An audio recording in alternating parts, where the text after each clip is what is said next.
Welcome back to the Us versus Them channel. I'm your host Vince, and we're going to break down the co-main event for the fights this weekend. When I say this weekend, I mean later today, because I am behind. We got Jimmy Crute versus Erslan.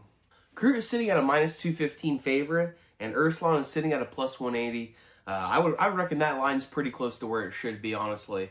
I do see Jimmy Crute being the more technical fighter. I think Erslan is going to have a power advantage on their feet. So it does give you a little bit of pause when it's the heavyweight or light heavyweight weight classes. If one guy has big power or more power on the feet and he's an underdog, there's typically some value in that. And this is maybe one of those exceptions where I'm going to go against that one, though.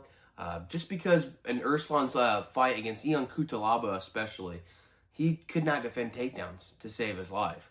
And I think Jimmy Crute has pretty decent takedown entries. I think that's what he's going to use to exploit Erslan in this fight. And Erslan doesn't look super good on his back either, if I got to be honest with you. If he gets on top, we saw in the Cutelaba fight, he's able to stay on top for a while. I don't think Cutelaba was really trying to get out that much. It was round 3. He already put 2 rounds in the bank, and he was kind of cruising on his way to a decision.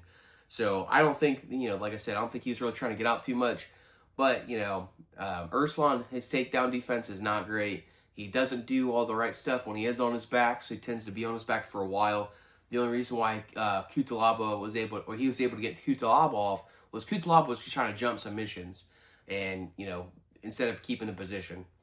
You could see Jimmy Crute do that potentially, because Jimmy Crute can be a little bit of, I don't want to call him an emotional fighter, but he sometimes he sees the prize right in front of him, and he goes right after it. And that's not always the best strategy in MMA. You got to be a little bit patient. You got to continue to set up your shots, even when you see a finish coming. You still got to do the right things to check all the boxes to make sure that you get the submission that you're looking for or the punch that you're looking for. And that's kind of been a little bit of a downfall for Jimmy Crute in the past. Crute's definitely going to have more the advantage and experience. He's fought tougher dudes. Erslan has not fought nearly the competition that Jimmy Crute has ran through. So I think that's going to help Crute in this fight as well. Jimmy Crute's also kind of cut his teeth in the UFC a little bit. He's been in the organization for a while. And, everybody kind of thinks about, past fights where he didn't look great. But when you're in your mid to late 20s at the light heavyweight or heavyweight weight classes, you're still kind of just a baby. It's not like, 155 or 145 where, late 20s, you're getting to the end of the career. No, that's not how it is for these weight classes. Jimmy Crute's a prime 31 now.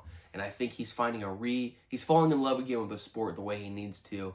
And he seems like he's bringing a more mature approach to it. We saw that in his last fight against Marcin Prachnio. I think he took a little bit more of a measured approach. And he was able to get a first-round armbar. And that, he kind of started to look like vintage Jimmy Crute in that fight. I do think Jimmy Crute's got the advantage. I do predict him to win this fight. I don't know. I mean, he can finish this fight anyway. I think a knockout is the least likely outcome, potentially. With a submission probably being the most likely outcome, because I do find Jimmy Crute getting on the top at some point and getting the submission that he's looking for, just because Erslan just doesn't look great on the bottom. He really doesn't. So give me Jimmy Crute by submission on this one, and we'll lock that pick in. And that's this breakdown. Stay tuned for the next video. We're going to break down the main event. We got Carlos Ulberg versus Dominic Reyes. The reason why we're all here. I'm super excited for that fight.